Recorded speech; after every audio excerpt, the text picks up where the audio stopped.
Thank you for tuning in to today's episode of the JD Rucker Show. If you are watching the evening show, which starts at 9 p.m. Pacific, midnight Eastern, then awesome. If you're watching the daytime show, which starts at various times depending on what's happening in the news, then that's awesome as well. But either way, you should find me wherever you want to find me, whatever platforms you use, Rumble, X, YouTube, BitChute, all the various networks, all the various areas where the show's broadcast. You can find all those, plus my websites, plus my socials, and even my sponsors. You can go to jdrucker.com/find, jdrucker.com/find. God bless you, and God bless the United States of America.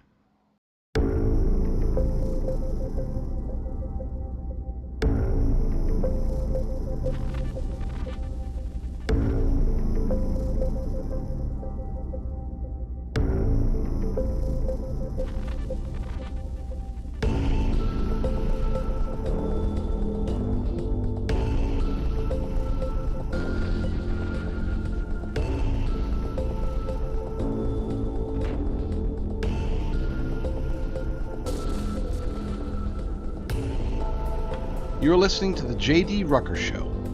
Let's begin. Hello, my friends, and welcome to another episode of the JD Rucker Show. For the first time in, as far as I can recall, really, since at least before the election, we had a weekend that was relatively bombshell-free. There were some big news stories, of course. There always are. There's big news stories every day. But there was nothing that was like, wow, that's going to have to go on the show on Monday. That's a big, big, big deal we're going to have to talk about. There was nothing like that. There were definitely things that were happening that could have definitely gone on the show. Definitely. But no major bombshells. And that's the first time that this has been the case ever since President Trump won the election back in early November. I'll take it. Look, I am immersed in the news every day, whether there's good news, bad news, big news, small news. I have to keep track of it. As editor of thelibertydaily.com, as well as discernreport.com, as well as americafirstreport.com, I'm stuck in the news. That's what I do. That's my profession, You, Acadian, what is your profession? Movie reference. Anyway, see, that's what kind of weekend it was. I can now go straight into movie references for some of you to understand. With that said, we do have stories to talk about. Some Snow White bombed, but I would argue that the bombing that was taking place, not just from reviews, but also at the box office for Snow White, that this was actually, it's not being perceived by most in conservative and alternative media the way that Disney is actually perceiving it. Tom Homan also came out today, as a matter of fact, and said, hey, I don't care what they do. I'm just going to keep doing what I do. Because that's what I do. I do what I do. And that's Tom Homan in a nutshell. We have 3 Democrats who are retiring before the not before the 2026 election, but they will not be running in 2026. Therefore, there's an opportunity to flip those seats, and all 3 of those seats happen to be vulnerable. So we'll be discussing that. I'll do a longer story about the various Democrat astroturfing, the inorganic ways that they are attacking America, attacking our constitutional republic. No, it's not a democracy. They are attacking it, and they're using very devious and ugly methods to do so. We're seeing that with Tesla, of course. We're seeing that with the various town halls. And yes, we even got to see it over the weekend with a rally by AOC and Bernie Sanders. They are lying to us hard. And yeah, it is what it is. You can take it or you can leave it. But I'm gonna take it. Let's not linger for too much longer. Let's just get straight into this first story. 3 Senate Democrats are retiring, and all 3 seats could flip to Republicans in 2026. All 3 of them are in play, and this is very rare. Generally speaking, a new president will have 2 years to get their legislative agenda done. I don't know if that's by design from the powers that be or if it's just the ebb and flow of the political zeitgeist in America, but it's been going on for decades now, okay? President comes in, they got their party controls the House and the Senate. They got 2 years, then come the first midterm, there's a bloodbath, and they lose either the House or the Senate or both. It's happened right now with President Trump. Happened with Joe Biden. Happened during President Trump's first term. Barack Obama, that's why we got Obamacare. He had 2 years, and then we got Obamacare. George W. Bush, same thing there. Bill Clinton, same thing there. They get 2 years, and then the opposition party takes control of one or both chambers in Congress. Well, that might not be the case this year or this term. President Trump and the Republican Party have an opportunity to not only retain control of the House and the Senate, but they might actually be able to expand on their current majorities. An article over at the Epoch Times, 3 battleground Senate Democrats retire. What does it mean for 2026? I'll tell you what it means. It means that there's a good chance that Republicans can take even more control of the Senate. 3 long-serving Democratic incumbents have announced that their current term will be their last, raising questions about the potential outcome of the 2026 midterm elections. Since President Donald Trump and the Republicans took a trifecta in Washington in November, Senators Shaheen from New Hampshire, Peters from Michigan, and Smith from Minnesota have announced their retirements. Each seat lies in states decided by less than 5 points in 2024, making them right for either party to take. And in particular, so we won in Michigan, right? Republicans won Michigan. We lost Minnesota, but we lost by less than 5 points in a state where the governor was on the ticket. Okay, so that one is clearly up in the air, and depending upon who, and that's the key, by the way, it depends on who runs. Okay, it really will come down to, do we get a good Republican who's going to be strong and supported by President Trump and supported by other Republicans, and can they overcome any voter fraud issues or whatever, or is it going to be, same old, where the rhinos throw up somebody bad? But we'll see. Hope for now. Back to the article. Some see the retirement of these Democrats as a sign that Republicans are primed to increase their current 53-seat majority in the Senate. Matt Johnston, a Republican strategist, told the Epoch Times that Republicans see the retirements as a sign of GOP surging, and that's absolutely the case. This is why people retire. According to Johnston, he says people retiring is usually an indicator that they feel like they're in for a fight, and they just don't have that fight left in them.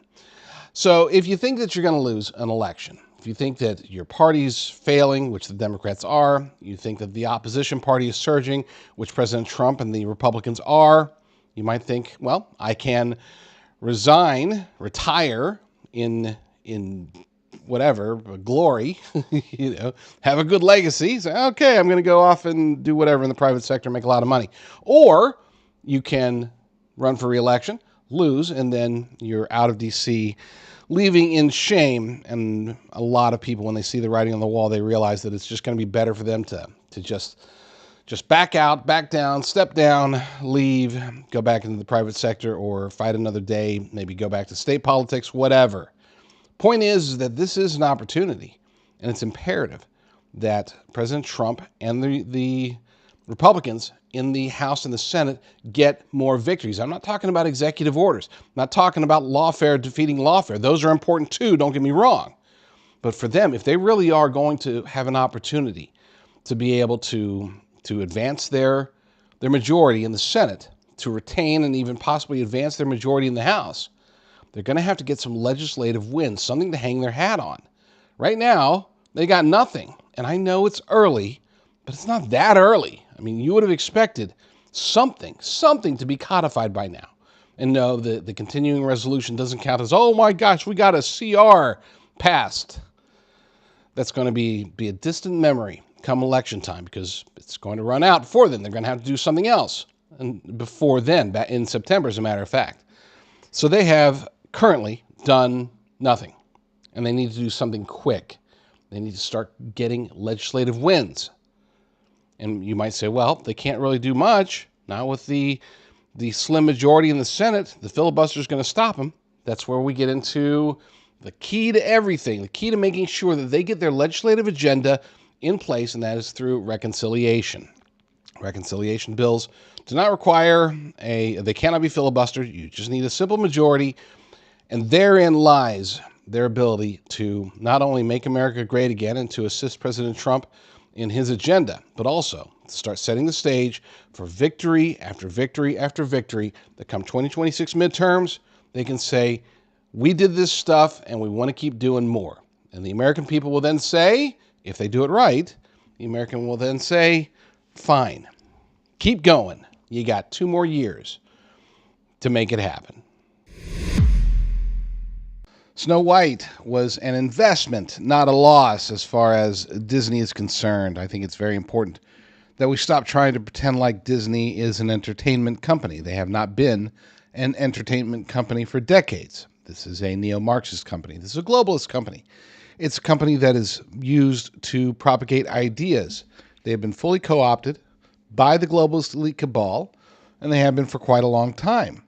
This is why they don't care how much money they lose on Snow White. As a matter of fact, if anything, there is a tremendous benefit for them by doing so poorly on Snow White, not just financially, but also with critical reviews and blatant wokeness and all this other stuff, all the bad press they got. Well, that bad press means that people are talking about it, and that's exactly what they want. Now, don't get me wrong. I'm not suggesting that Disney sits there and they're like, okay, let's see how much money we can lose. Let's see how bad the ratings are. They do hope to get the best of both worlds. They'd like to make money while also spreading their worldview, spreading the wokeness, spreading the cultural Marxism. But that is their primary goal. Financial benefits, profits, anything that you and I would probably think is important for a company, not to them. Let's put this into perspective. So they're about to probably lose somewhere between, estimates put it somewhere between, say, $50 million and $250 million on the very, very high end, as far as money that they're going to lose as a result of Snow White. I don't think it's going to be that high. Now, when we include all of the box office receipts across the globe, but you never know. So we'll use that number. Let's say they lose $250 million. That's a massive amount of money, right? That's like, holy cow. They went woke and they're going to go broke now, and they're going to learn their lesson, and they're never going to do this again. And it's amazing that they just keep doing it over and over again. But this time, by golly, this one's so bad that they're going to do it again. This is a company that generated, if I recall, I think $92 billion just in revenue. Their market capitalization is like $181 billion, right? So they've got money. They got lots of money. And that's just the money that we know about. That's not including money that they have in corporations, shell corps, hidden corporations, hidden benefactors, and whatever, various globalist oligarchs that are also directly involved. We don't even count any of that stuff. We're just looking at their public books. And $92 billion in revenue per year, that would be the equivalent. Let's say that you make $92,000 a year. This would be the equivalent of a $250 loss. A donation, you will. We'll say an investment, because that's really what this is. Snow White was an investment as far as Disney is concerned, and the people that control Disney.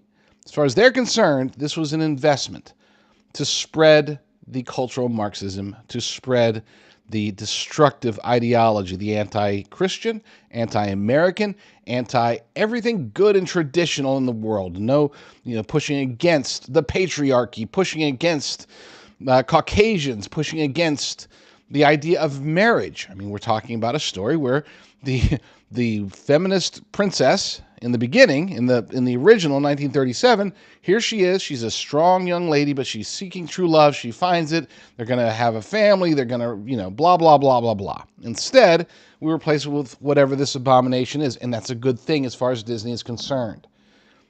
I'm not saying that they don't want to make money, but that is their secondary consideration. They would rather make money than lose money on their projects, but if their project does lose money, it was just an investment, and a small one as far as they're concerned. A small one at that. They can make it up by producing something else that has a super low budget and gets moderate returns, and all of a sudden 2, 3, 4 of those strung together and they have made back their losses. They're not worried about that. And even if they don't make back their losses, again, it's the equivalent of making a $250 donation if you're making $92,000 a year in salary. So what does that donation do? Well, it gets people talking. Like I said, it gets the indoctrination, but you don't even have to watch it to get the effects, to be talking about it. I, unfortunately, because I'm doing the story, I am participating in spreading the attention towards Snow White and getting people, whether it's adults or children, to be hearing more about it every day, getting hammered with Snow White even before the movie was released. All sorts of buzz. They actually got more buzz by not doing the red carpet premiere than they would have if they had done the red carpet premiere. I mean, there's a reason, a very, very obvious reason, as far as I'm concerned, why they would pick the two female leads for this particular movie. They both, one happens to be pro-Hamas, the other one happens to be Israeli. What are the chances? Such a crazy coincidence. Why didn't they take that into consideration when they were doing their casting, you might ask? Well, they did. And they intended. This movie was supposed to be about controversy. And at the heart of that controversy is the attack against the family, attack against national sovereignty, attack against the faith. Those are the things they wanted to push out there, and it worked. You have everybody talking about it. Left, right, center, everybody's talking about it. But the people on the right, we're ripping on it. Sure we are. But guess what? Our audience, the people that listen to me because they want to hear what I have to say, or the people that listen to Matt Walsh or whoever, anybody, they're listening to people on the right, those people aren't going to be swayed one way or the other.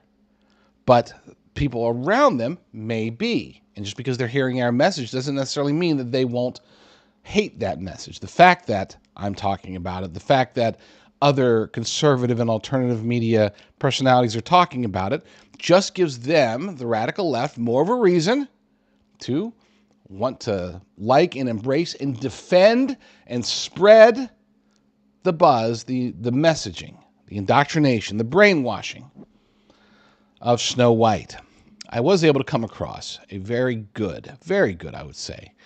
Make sure I find it. There it is.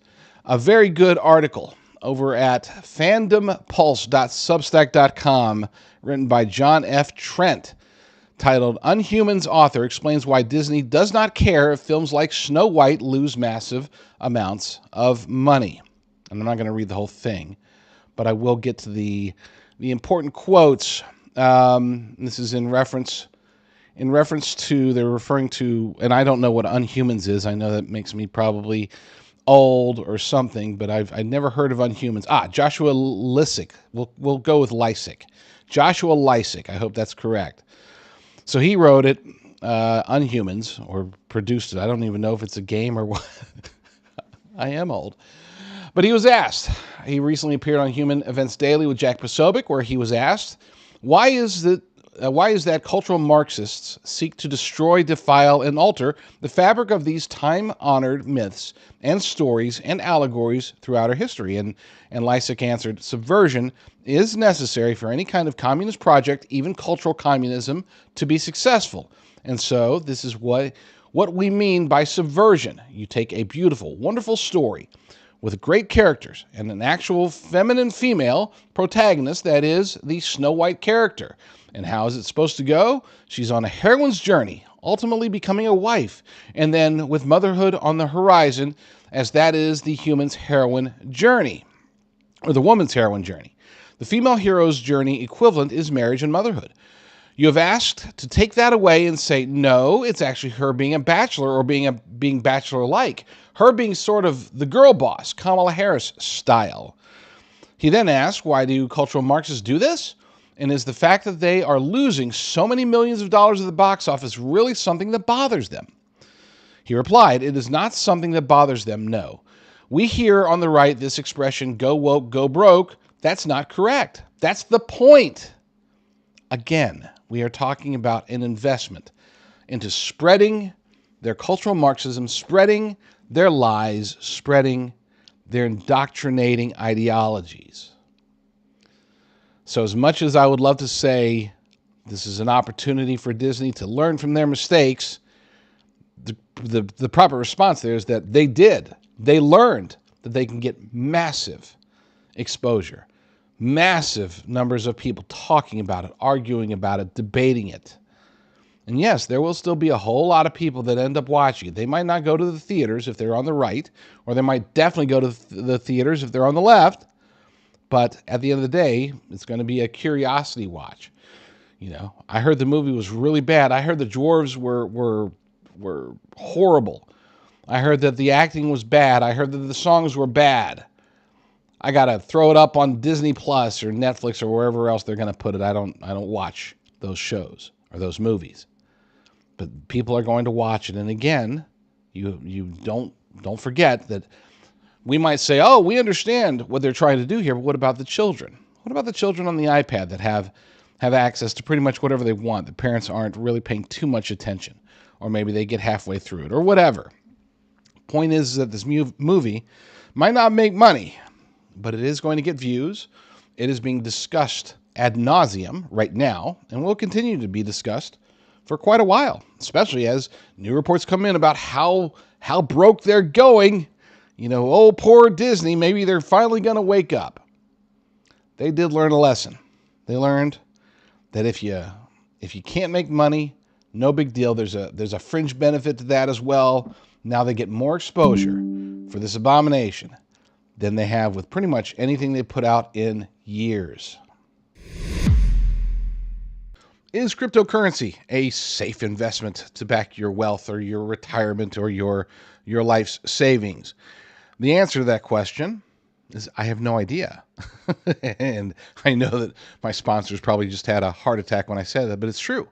And here's the thing. Anybody who says that they know for sure whether cryptocurrencies are a good investment for this or that or the other, they're probably selling you something. One of the reasons that I personally like to work with Block Trust, the reason that I tell people to go to jdrcrypto.com so they can also consider working with Block Trust, is because they're straightforward, they're honest, but perhaps most importantly, they know what they don't know.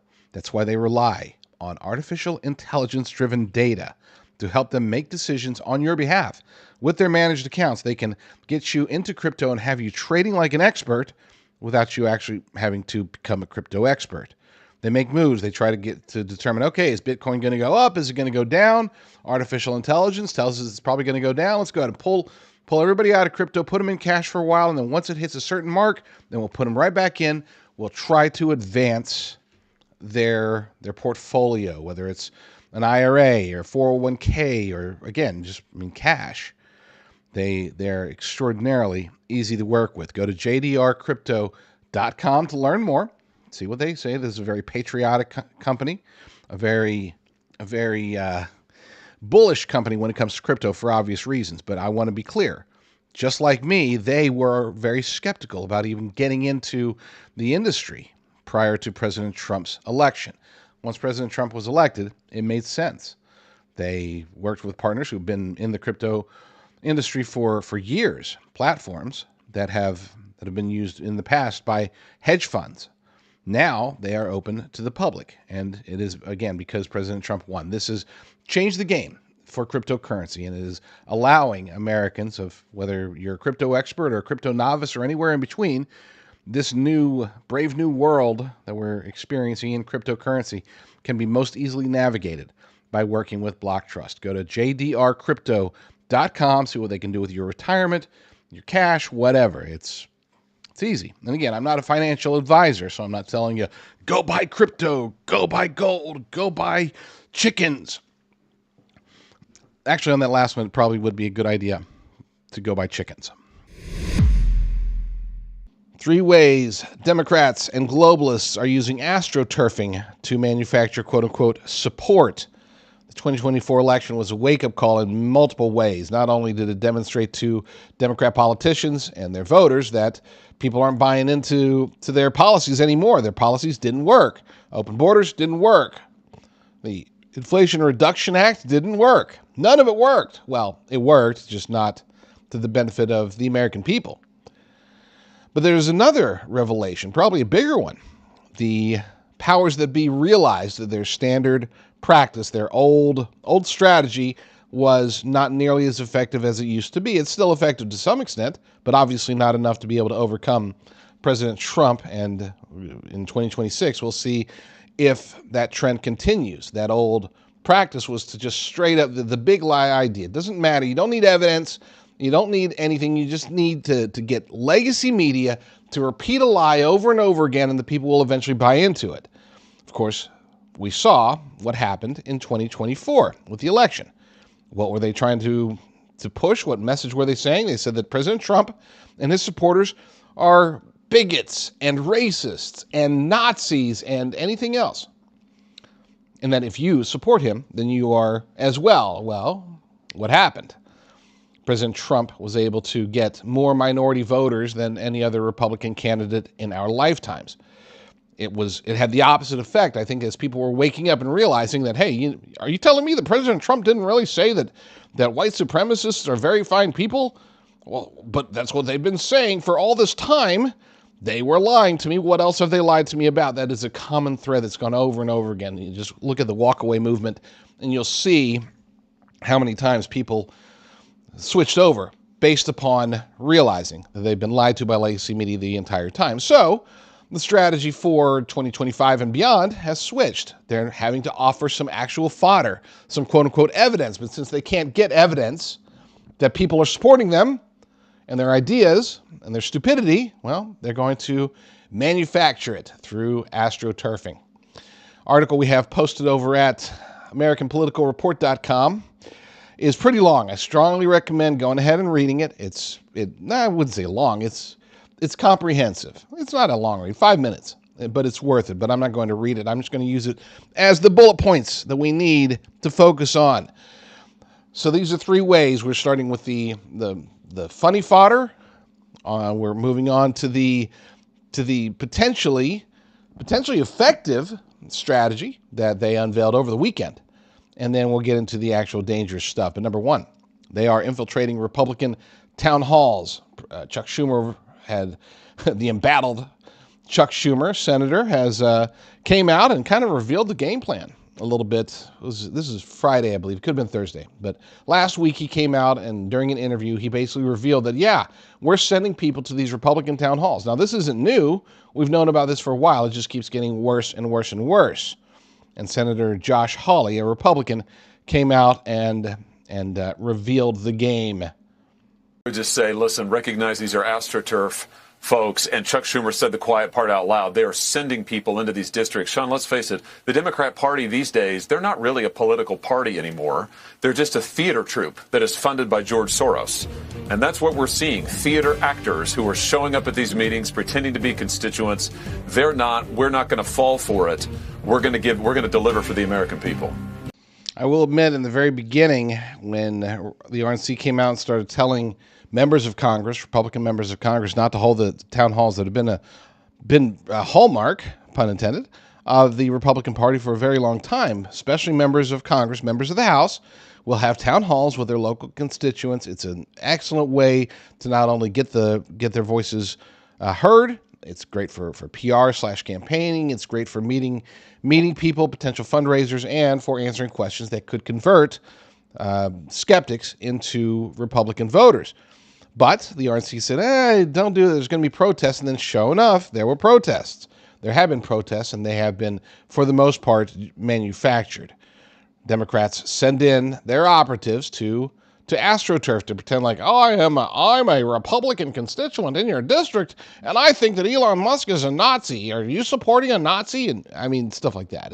It's dumb, but it does. Again, the intention here is to give fodder, give ammunition, if you will, to legacy media, especially in that case for local legacy media.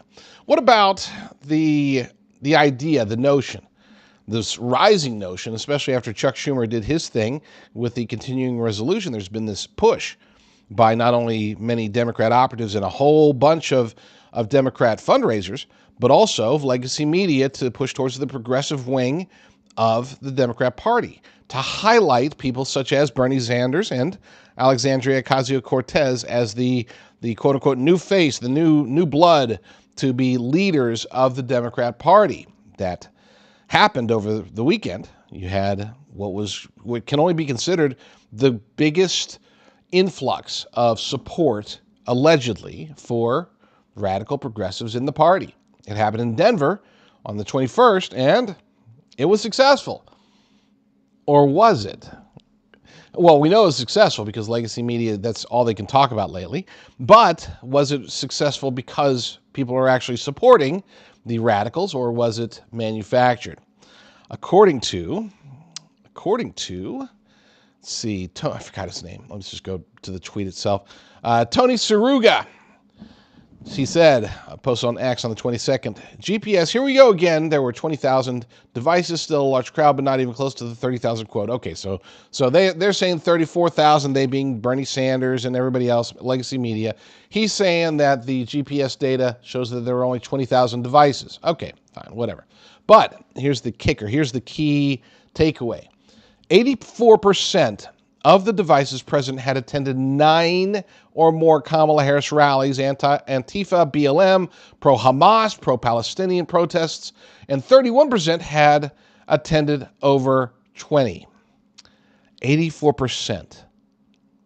84%. Now, I know a lot of people that would go to various Trump rallies, but to go to 9 or more, especially considering that this was not people just going to Trump rallies. I mean, there's a lot of people that were going strictly to Trump rallies. They wouldn't go to their local politician. They wouldn't go to anybody else's rallies. They weren't going to various conservative events. They were just going to Trump rallies because of the atmosphere, because of the messaging, because of the support, showing their support for who they hoped to be their past and future president. Well, this is different.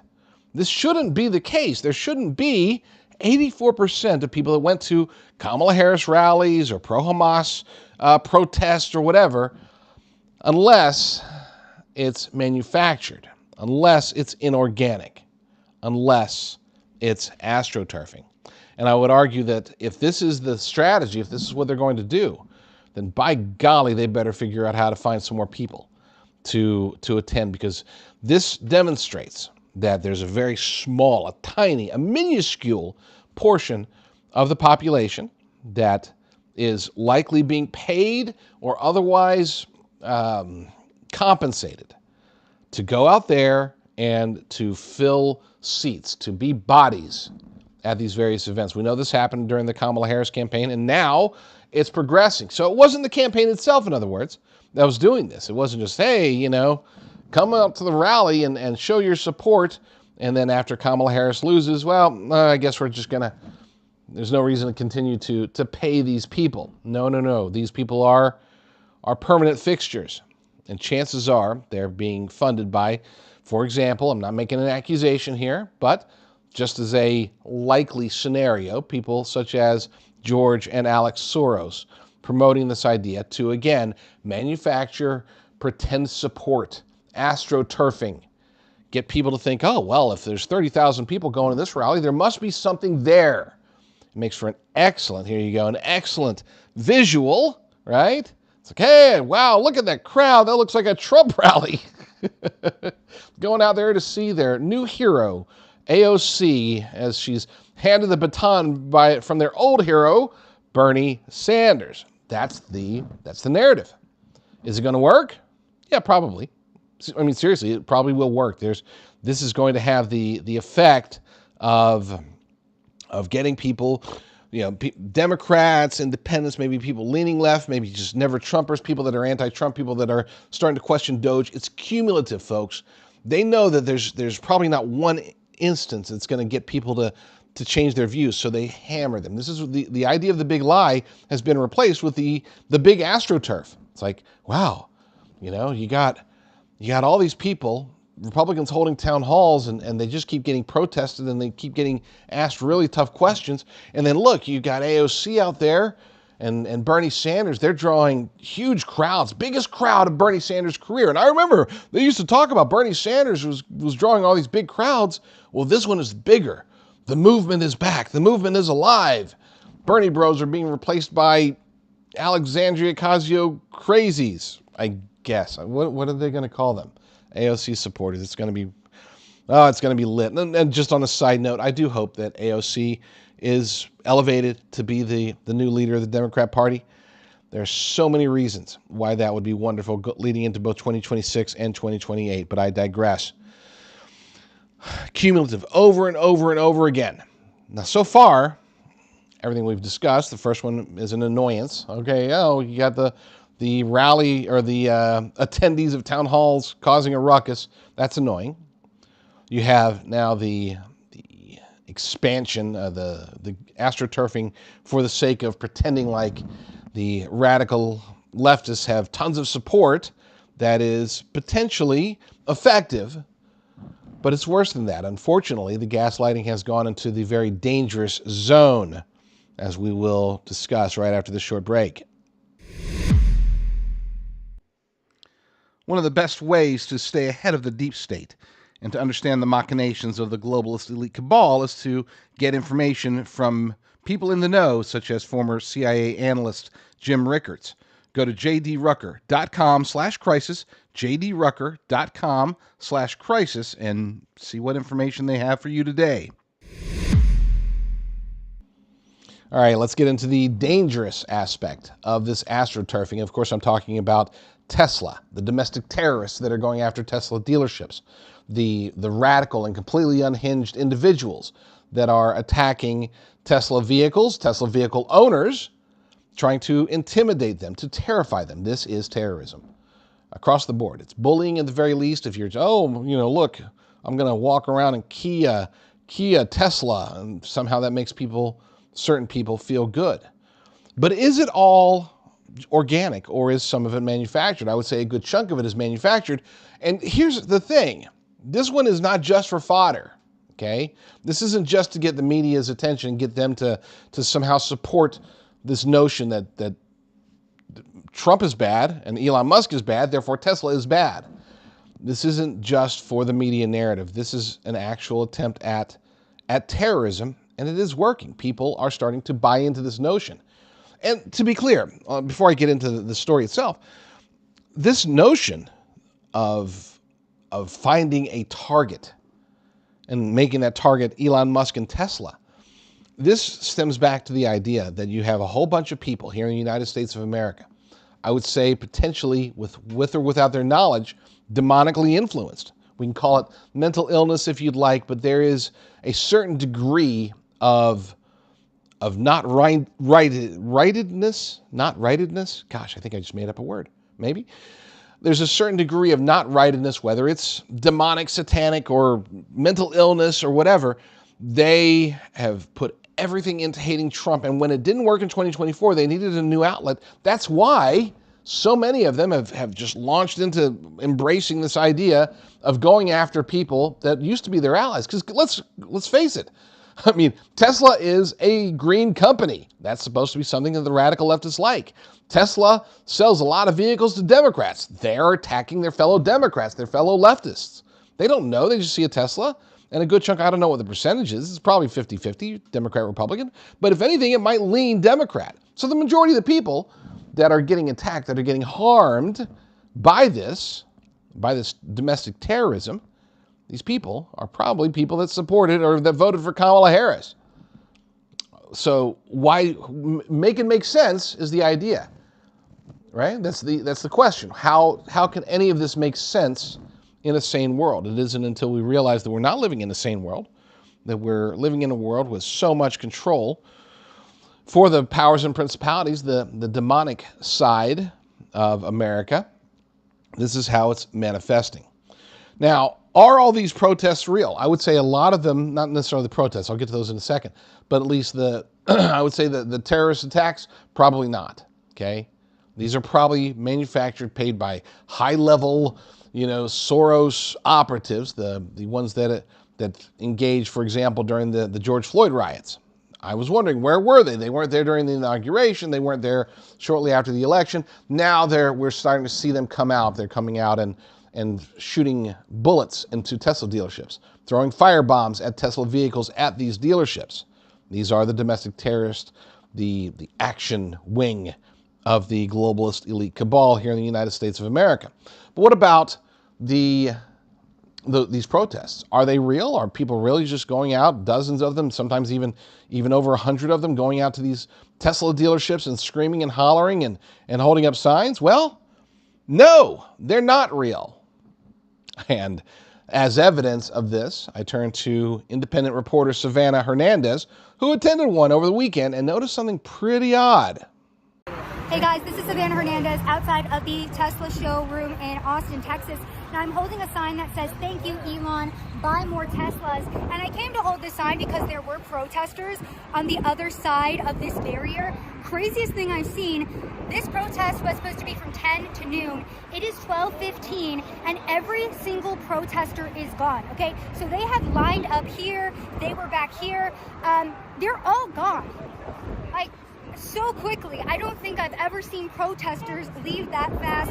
Despite them being gone, I'm still here to support Elon Musk and support Tesla because I'm quite frankly tired of domestic terrorists across this nation coming and firebombing these dealerships, destroying people's private property, aka their Teslas, and using violence and intimidation to try to silence people. So it's very important that we stand up for Elon, for Tesla, an American business that has created countless American jobs. And of course, this administration, you know what, maybe we go to more of these protests and simply hold up the sign that says, "Buy more Teslas, we support Elon Musk," to show that the vast majority of Americans do support him, do support what is happening in the United States right now, which is why Donald Trump and his admin were given the mandate. So if you've ever been to a political rally, chances are pretty high that you go there, you sit through the rally or the protest or whatever it is, and when it's time, when the scheduled event is over, you linger. I mean, this is what people do. You network, you meet with people, you sort of hang out, you decide, hey, let's go to Applebee's. Okay, so nobody actually says let's go to Applebee's, but they do tend to congregate. Not this case. And what does that tell us? This tells us that a good chunk, maybe most, maybe all of the people that are attending these quote-unquote protests are operatives that are clocking in, clocking out, and getting paid. I don't think there's any other possible way to look at this. Just as they're going to these rallies for AOC and Bernie Sanders, so too they get the text or whatever, probably Discord or Signal or Telegram or whatever. They're in their little group, they get their message, okay, you know the routine, go here, take a selfie, post it to social media, and yada, yada, yada, and, we'll Venmo you or Cash App or whatever. That's what's happening. Because we're watching them go there, do the exact bare minimum, because that's what, let's face it, that's what these losers do. They always do the bare minimum to get whatever they want achieved done. And then when the bare minimum is met, check that box. Okay, now they're waiting for the next ballot initiative so they can collect ballots, and they're waiting for the next rally so they can attend. They're waiting for the next protest, and they'll be given an address where to pick up the signs and maybe given a different address where they can pick up the bricks. All of it's a lie, folks. All of it is a lie. There is no appetite for people to go protest Tesla. There really is not. But why would they be doing it then? Why is this just for the media fodder? In this case, no, it's not. In this case, it's about trying to spread the disease, spread the mental illness or the demonic control or whatever you want to call it. And it's working. People are offended. They are starting to believe Elon Musk is a Nazi. Elon Musk is bad. The only way that we can fight him is to destroy Tesla. And they see people like Jimmy Kimmel and Tim Walz and everybody else on the left saying, oh, it's a shame that billions of dollars of American people's money is being lost because Tesla stocks are going down. Wink, wink.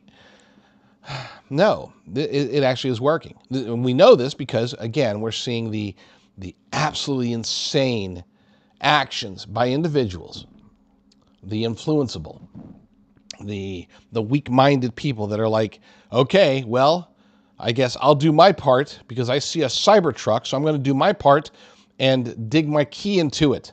Or, hey, there's a Tesla driver. They must be a MAGA supporter because, it's a green vehicle, so it must be they must have been supporting President Trump back in 2021 when they bought it. No, they're not. Most of them, again, I would argue, are Democrats, probably voted for Joe Biden, probably voted for Kamala Harris, and now they wish they had voted for Trump twice. It is working, this attack. And it's not just working to intimidate Tesla employees and Tesla owners. It's giving a way to vent. The people have wanted, the people on that side, the radicals, they've wanted ways to vent. They started off by buzzing and chopping off their hair and, I'm going to resist. And then some of them, they started going on and posting hateful videos, then maybe calling for President Trump's assassination or whatever. They kept doing all these things. They're lost souls. So what do? How do we fight this? Well, number one, we do like what Savannah Hernandez does. Go be a counter-protester. Call them out. I saw a video. I don't have it queued up or I would play it for you. It's a video of this guy who he goes to a Tesla dealership with the protesters there screaming at him. He goes in and he comes out and he says something to the effect of, I just bought a Tesla because of you guys. I never would have bought a Tesla until you anti-American blanks. That was great. We need more of that. We need courage to stand up to these people. And they're not going to stop, to be clear, because, again, we're talking about paid operatives here. It's not like we're going to change their minds. But we do need to get, it's not their minds I'm worried about. It's the other people who are, yeah, you know what? I would love to buy a Tesla. I would love to support Elon Musk and President Trump and an American company and all this other stuff. But I am a little bit intimidated about going out to see, what if the protesters turn violent? Well, like Savannah Hernandez is she's like 5'2". Okay, she weighs about a buck. All right, so she's out there by herself with a sign that says I support Elon Musk or whatever. You've got people going out there buying Tesla. We need more of this. We need much more of this. And I'm not going to buy a Tesla. I don't even like Teslas. Okay, I'm not going to buy Tesla stock. I don't even like stocks. But I am going to support the notion of making sure that Tesla, because again, American company that did nothing wrong other than produce tremendous technology and advance the American dream for a whole bunch of people. Yeah, I'll support them in some form or fashion. The best thing we can do, by the way, is to pray. Pray for sanity. Pray for clarity. Pray for discernment, not just for ourselves, but for others. Pray that these people wake up and realize that they are supporting evil. I don't care if they're getting paid $50, $500, $5,000 to go to these rallies and these protests and everything else. They need to be woken up and made to realize that what they're doing for their own sake is really, truly detrimental to the United States of America, and they should probably just go out and get a real job. That would be great. In the meantime, the best we can do outside of prayer is to inform others. Make sure that whether they're left, right, center, I don't care. Make sure that everybody that you know is aware of what's going on, that it is manufactured. It is AstroTurf. It's gaslighting. Tesla is not truly despised by a majority of Americans. There is a small, tiny paid subset of people that are trying to manufacture hatred, but the thing is that it's actually working. Again, we see this by some radical, unhinged person going out and stopping their vehicle in the middle of the road just to flip off a mom and her 8-year-old driving a Tesla. That's got to stop. It has to stop. And the only way that it can stop is if we speak out and inform as many of our fellow Americans as possible that none of it is real. The infrastructure here in the United States of America is, how should we put it, challenged. It's old. I mean, it was probably good decades ago, but now it is showing signs of age. And as a result, many Americans would be in a great deal of trouble if there was bad weather or natural disaster or some sort of, God forbid, some sort of attack that would take out the power grid for an extended period of time. Unfortunately, the vast majority of Americans do not have any real backup. I mean, we'd be sitting there waiting for FEMA or the electric company or somebody to turn the power back on.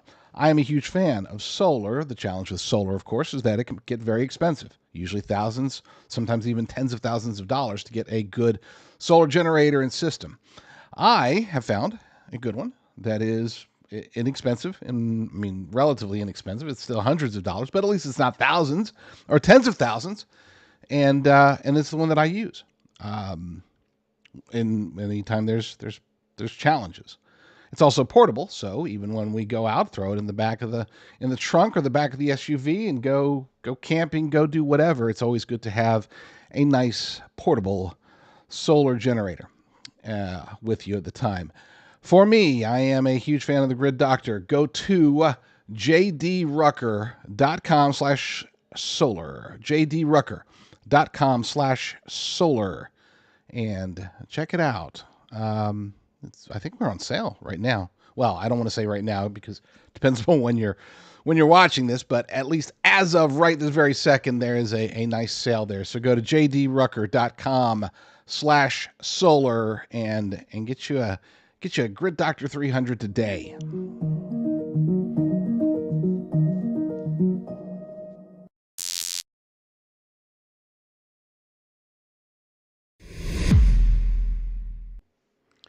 One of the best ways to stay ahead of the deep state and to understand the machinations of the globalist elite cabal is to get information from people in the know, such as former CIA analyst Jim Rickards. Go to jdrucker.com/crisis, jdrucker.com/crisis, and see what information they have for you today. Last week, I had the blessing of going on with Alex Newman to discuss pretty much everything economic. Everything specifically regarding gold. Is there gold in Fort Knox? I explained to him why there is, sort of, and what we would find out if there is an audit by President Trump, Elon Musk, both or either. We'll see what reality is. Why is gold so popular? What's happening with gold mining and everything? He hit me with a lot of questions, sometimes multiple questions within the same breath. It was one of the most enjoyable interviews I've done in a long time. I get really bored sometimes doing interviews where it's like so what do you think about this? Blah, blah, blah, blah, blah, blah, blah. Okay, thank you. So what do you think about this? And it's like, Alex Newman is like, well, that was terrible Alex Newman impersonation, but you get the point. Let's watch that. See what sort of let's watch it together, because again, I don't remember. See what sort of brilliance I came up with back then. Joining us now to discuss all of this is JD Rucker, respected news analyst, hosts his own very, very important show. And he does a lot of things. He also serves as a director with our friends over at Genesis Gold, our partners. JD, welcome to the program. Thanks so much for joining us. We've been talking about gold, what's going on with prices. Obviously, really interesting things happening right now at the state level, of course, at the federal level, with the talk of auditing Fort Knox and maybe live streaming it, which would be interesting. And I think there's a few different schools of thought emerging here. I'm curious to get your take. There are people who think that Trump and people in his inner circle are preparing to quietly bring us back to the gold standard. There are people who think that the whole system is about to implode as people figure out that the central banks of the world and the mega banks have been leasing out gold that they don't have to try to suppress prices. How do we make sense of this? What do you think is going on right now? What a loaded question that was. Thank you for having me, Alex. Great to be on again. Thank you for joining us. Yeah, there's a lot going on, obviously. Let's tackle, first and foremost, gold standards. So at the state level, definitely possible. And I think that bringing gold, specifically and possibly even silver, as a form of legal tender, form of currency, or to at least back legal tender and currency with precious metals, is in process. I mean, I think it's going to happen in certain states. Could it happen at the national level? Could we go back to 1971 gold standard? It would be very challenging, simply because there's not enough gold. I mean, you have to be able to back the currency. You have to have enough gold to back the amount of currency that we have. And in order to do that, you would have to revalue gold up to like something, I don't know, the math comes to about $55,000 an ounce for it to be able to back every dollar that's out there currently, which of course, that'd be great if you own gold, but for everybody else, it would do a lot of harm. But I'm not saying anything's impossible. Look, we live in the era of Trump, and in the era of Trump right now, I don't think that anything is absolutely impossible. Now, you mentioned Fort Knox. If people ask me at least probably 3 or 4 times a week, maybe more sometimes, is there really gold in Fort Knox? And I always say, yes, there is, but We don't know how much of it is real. We don't know how much of it is gold-plated tungsten, for example, or anything else. And if there is a bunch of missing gold, I don't know if we'll ever know. They're talking about live streaming. That's great. I like Elon Musk. I like Donald Trump, obviously. But I don't know if they would take it so far as to do, for example, more than just a casual live stream and just say, yep, look, there's all the gold's here. We're in good shape. I wouldn't be expecting them to go in with a bunch of like ultrasound equipment to actually do individual checks on all of the gold bars that are in there. And that's probably what it would take to know for sure if all the gold that's supposed to be there is actually there. It'd be a very long, drawn-out audit, and as soon as they started, finding anything that's wrong, well, that's when people start panicking. And so, but I think it's telling that in 2017, good friend Rand Paul was supposed to go to the audit with Mnuchin and with Mitch McConnell, but instead there's just some strange scheduling thing, and all of a sudden it's like, oh wait, no, we went ahead and went without you. So the fact they wouldn't let Rand Paul in there was a little bit concerning. It's still everything that you're saying, especially when you're talking about how the central banks are trying to hold everything down. They're holding it down. People ask, why would they hold it down and then buy at the same time? And the answer is obvious. They're trying to get as much of it as they can before they allow it to go to its actual real value, real price. They continue to buy. We've had 3 consecutive years with over 1,000 tons purchased by central banks. That's a lot of gold, okay? I mean, that is a whole bunch of gold, far greater than the average over the last 2 or 3 decades. And they're continuing here in January, now February, and now we're looking into March. They're continuing to buy as much gold as they can. And that should tell you something. We might not like the central banks. We might not trust the central banks, but you should pay attention to what they're doing. It's just like, you might not like Nancy Pelosi, but if she gives you a stock tip, you take it, okay? So that's kind of where we stand. I think that covered most of your questions. What else? Well, I'm looking back. I did an article in 2016, Trump talking about gold. He said, bringing back the gold standard would be very hard to do, but boy, would it be wonderful. He said we'd have a standard on which to base our money. He actually allowed a gold organization to lease office space in one of his buildings and pay in gold bars. And he made a little video. He said, sadly, we all know what's happening to the dollar. The dollar is going down, and it's not a pretty picture, and it's not being sustained by proper policy and proper thinking. Donald Trump says gold is better than cold, hard cash. Donald Trump is renting out the 50th floor of 40 Wall Street for 10 years to APMEX, American Precious Metals Exchange, and accepting 3 32-ounce gold bars as a security deposit. Well, sadly, we all know what's happening to the dollar. The dollar is going down, and it's not a pretty picture, and it's not being sustained by proper policy and proper thinking. This was an opportunity, and maybe an opportunity to show people what's happening with the dollar so that we can do something about it. Michael Haynes, CEO of APMEX, is the mastermind who hatched this plan. To us, cash, gold, they're basically the same asset. As we were negotiating this, we went to Mr. Trump, who I think is a very smart guy, and we presented him with some data, and you just heard him speak and say, it didn't take me very long to say, yes, I want the gold instead of the cash. Mr. Trump is also ready to keep doing business in gold. I never thought this would happen. This is the first time it's actually happened, and maybe it's going to set a trend. A trend that would turn gold from just a safe haven investment and into a viable business alternative to the U.S. dollar. So we also have Project 2025, which, of course, Trump disavowed on the campaign trail. But we know some of his key administration insiders are actually involved in writing it. Some of the people involved are now working in the administration. What would that mean? And do you think that has anything to do with the massive amounts of gold that are reportedly coming into New York and have been for the last few months?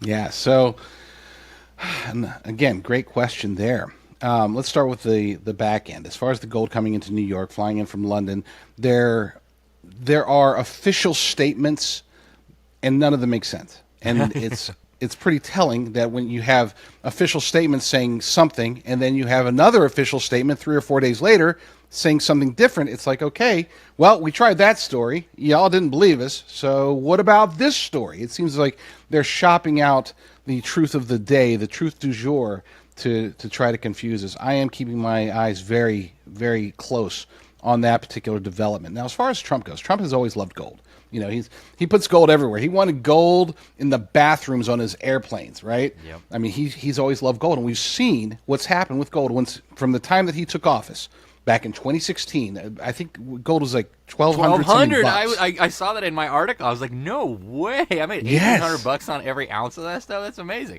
Sorry, I know. I was so excited. No, you're right. It was like $1,200. Obviously, it's been jumping up, and the thing is that a lot of times, a lot of people where there was this big, huge rise in the latter days of the election period, and I think a lot of people were concerned that whether it was Joe Biden or Kamala Harris, that they were going to get elected possibly, and that would mean that, oh my gosh, run for the hills and get as much gold and silver as possible. And a lot of people were thinking, oh my gosh, now that Trump's won, it's going to go, gold's going to nothing to worry about, right?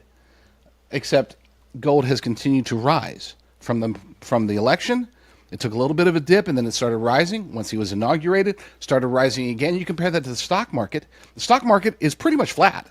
Okay, I mean, the stock market is pretty much exactly where it was when he was both when he won the election as well as when he was inaugurated. You compare that to like today's prices, it's at like 0.1% difference up or down, right? Gold is up like something like 10%, and it continues to rise. And that tells us that, number one, we got tariffs. Number two, we've got geopolitical turmoil that continues to rise. And it's not just Ukraine. It's not just the Middle East. It's across the globe. Things are getting crazier and crazier with China, with everybody else. And everybody, both from all the way from entire countries all the way down to people like you and me, we're starting to buy gold as much as we can. And that's something that is very telling because demand is really the only thing that the central banks, the powers that be, they can't influence that nearly as much. They might try to do the best they can to hold prices down until they can corner the market, but they can't control the demand. The demand is so high right now that you have people in India and China that are going and trying to just get jewelry if they can. Anything they can do to get their hands on gold. It's surprising that here in the United States we haven't had a similar boom, but then again, oftentimes, especially when it comes to economic concerns, we're a little bit behind. The government's not, but the people definitely are.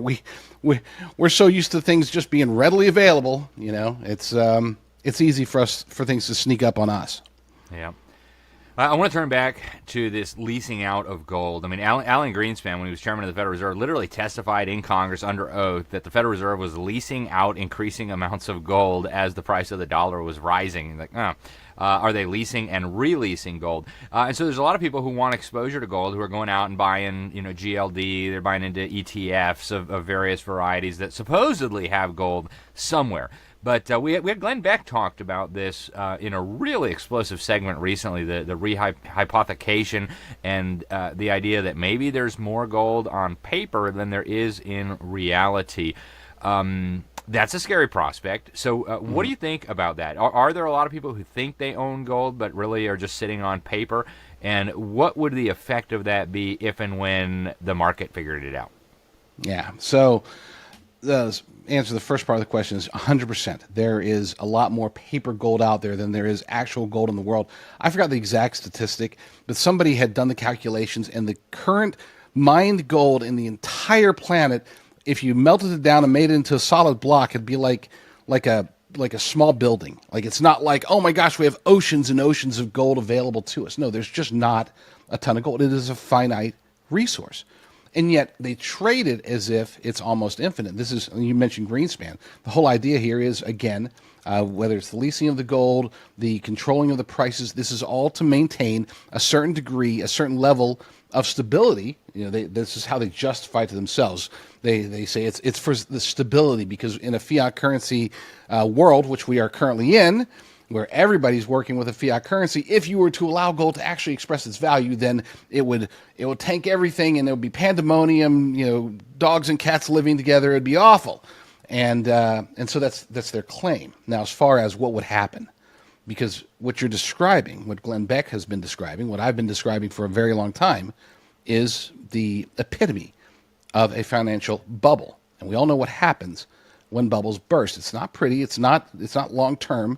Or it's not something that slowly creeps up on you.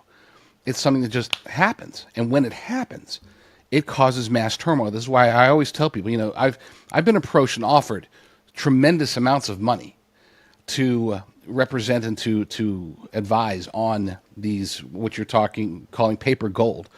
I won't touch that with a 10-foot pole. I don't care how much they offered me.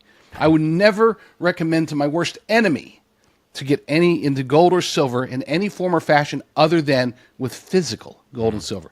If you don't have it sitting in your safe deposit box or sitting in your safe at home or sitting in a depository, physically sitting in a depository, not on, oh no, look, see, here's a digital certificate, and you got plenty of gold. You can see it right there. There's your certificate. No, I want to physically be able to touch it. It's funny. We were talking about my partners at Genesis Gold Group. One of the things, the most compelling part, this is like they've got so many selling points, but one of the things that really like finished it off for me, because I had actually was looking at the time 34 different gold companies. The thing that really sold me on them, so to speak, was the idea that I asked, if tragedy starts happening, if calamity starts happening, you got this in a depository, just as all of these gold companies do. These other gold companies say they can get you your gold in, month, couple of months, however long. What about you guys? And Jonathan Rose, the CEO over there, he said, it's funny you ask, we actually have an arrangement with the depositories. We can get it to people in 9 days. Like 9 days to stop. That's not possible. He said, no, seriously. We don't have a runaround system. We don't have, if somebody wants to sell off their accounts, get their gold physically mailed to them, it'll take about 9 days. I said, okay, yeah, let's do this. Sign me up, It's like get the pen. There I am. I am in. That was 3 years ago when I learned that, and I have not found another company that does that. Bottom line is, if you're going to get into gold or silver, physical, that's it. There are no other options. Yeah, and that's been my philosophy all along. I started buying a little bit of gold and silver when I was in college. I've just been adding a little bit to my stockpile over the years. And yeah, I got to be able to hold it. I got to be able to touch it. I just actually went out a couple of days ago and got some more ounces of gold. I don't see, if you look at the trend, how it doesn't make sense, but I guess we will see. JD, we're almost out of time. Again, you are with Genesis Gold Group. People can find them. We got the link down below. Gold with Alex Newman is the link that people can use if they want to get in touch with you guys. Final thoughts on how people should be thinking about this, how they might get some exposure. And I got to ask you, too, before you go, about the miners. There's been a lot of talk. The miners don't seem to have followed the surge in prices yet. What's going on with that? How do people who want to get some exposure to precious metals go about doing that? Again, you and your multi-layered questions. Let's start with the first question first. What was that one? How do people get exposed to gold in a sensible way if they want to do that? Sure. Best way is if you've got loads and loads of cash, okay? Lots of cash or stocks or whatever.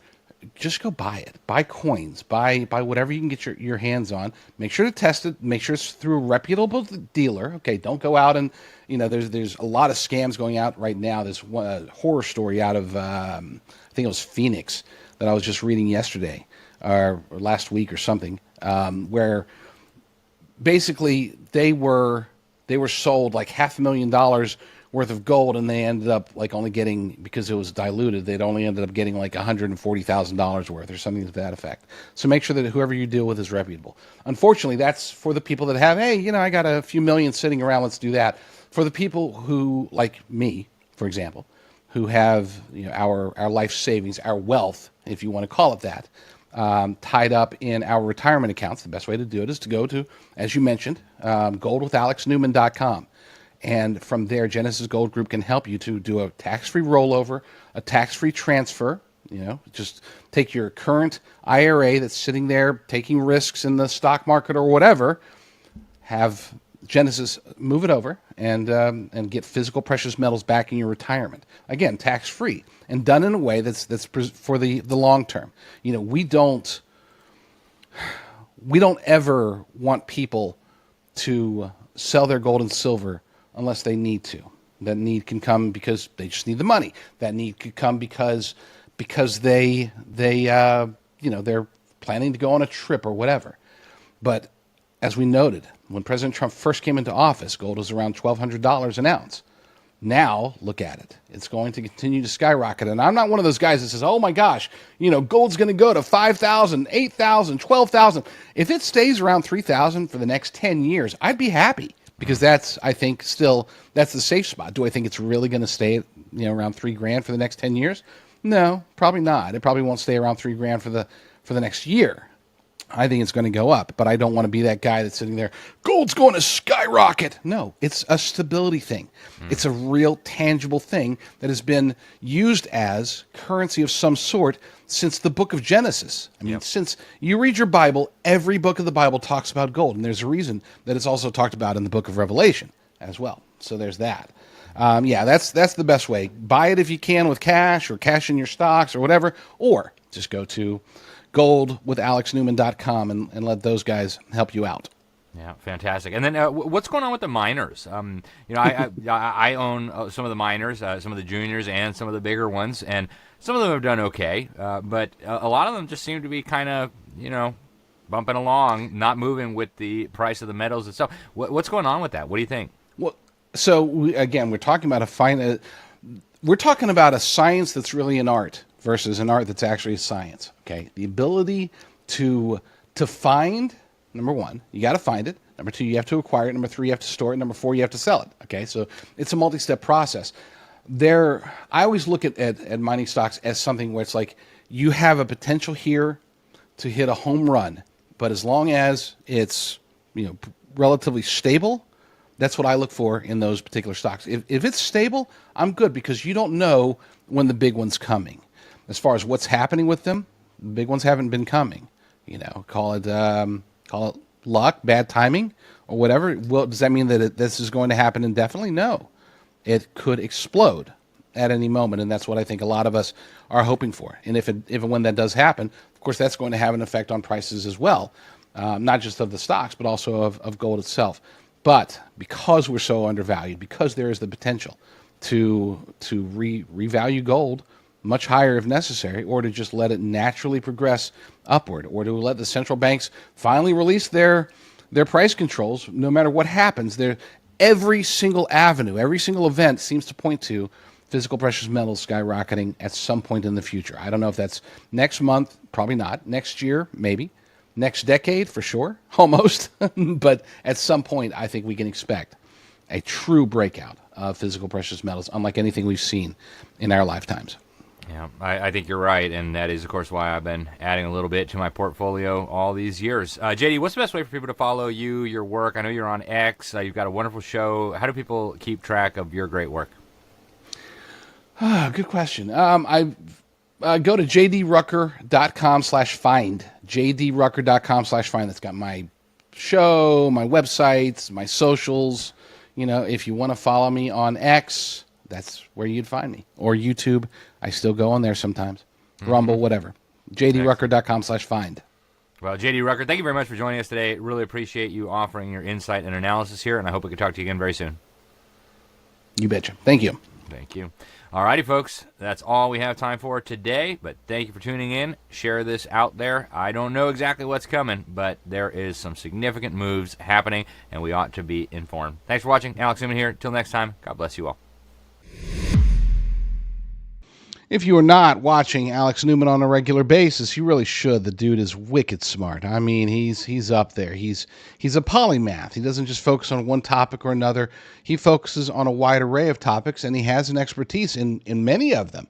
Okay, this is a guy that if you want to talk to him about something, chances are he's going to know about it, whether it's the globalists, the cabal, the economy, geopolitics, internal politics, immigration, whatever.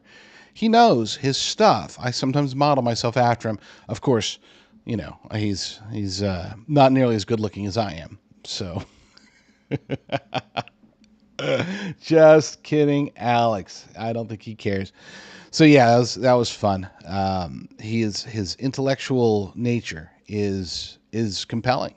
That's why I do recommend anybody who watches my show, you should be watching his as well. Just don't replace me with him, okay? You can see other people, okay? Just don't leave me. Be sure to subscribe. Be sure to like. Be sure to thumbs up and all that good stuff, because it helps. I mean, it really does. Algorithms, yada yada yada. And be sure to visit our sponsors and all of the places where you can find my shows. You can go to jdrucker.com/find and learn some amazing things about me by following me on the various places. And of course, you know me, I am the most interesting man in podcasting. Just made that up. Lord willing, I will be back very soon with another episode. But in the meantime, you all stay strong, stay safe, and God bless.